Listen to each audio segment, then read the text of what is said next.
Hi, my name's Kelly Pryan. I'm one of the outpatient dietitians with Wellstar.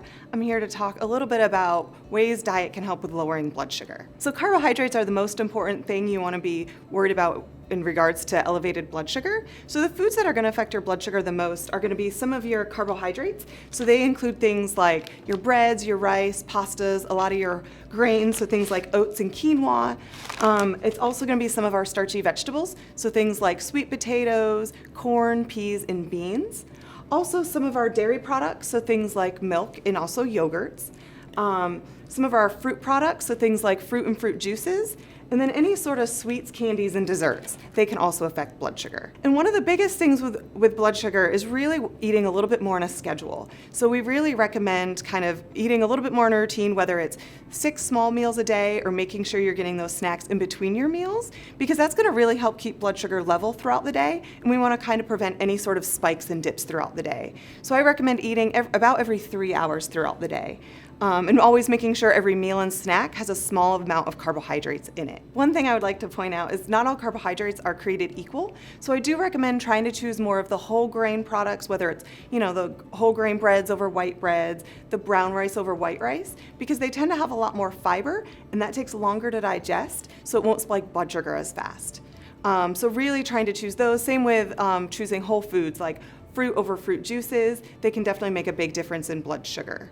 So 2 things that won't really affect blood sugar too much is your protein and your fat. And those are great to incorporate with all of your meals and snacks because they don't tend to have a lot of carbohydrates. Same with a lot of the vegetables we didn't mention before, so all those non-starchy vegetables. So really trying to incorporate a lot of those because they tend to be very low in blood sugar and should not cause a blood sugar spike.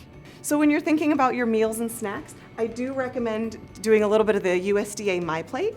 So trying to choose, a quarter of your plate, some of your lean meats and proteins, like your skinless chicken, some lean ground meat products. Choosing a quarter of your plate being your whole grains.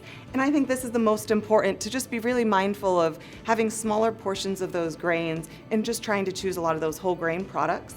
And then trying to choose half of your plate some of your fruits and vegetables. So I think that can be a great way to kind of keep this in mind when you're planning your meals or if you're eating out at restaurants. Another thing that I would recommend that's important with blood sugar is also incorporating a lot of water throughout the day. So I think water can be really helpful to kind of keep us satisfied, and it can also help with any sort of cravings. So really trying to make sure you're getting your water intake. I do recommend getting about 64 ounces of water, if not more a day.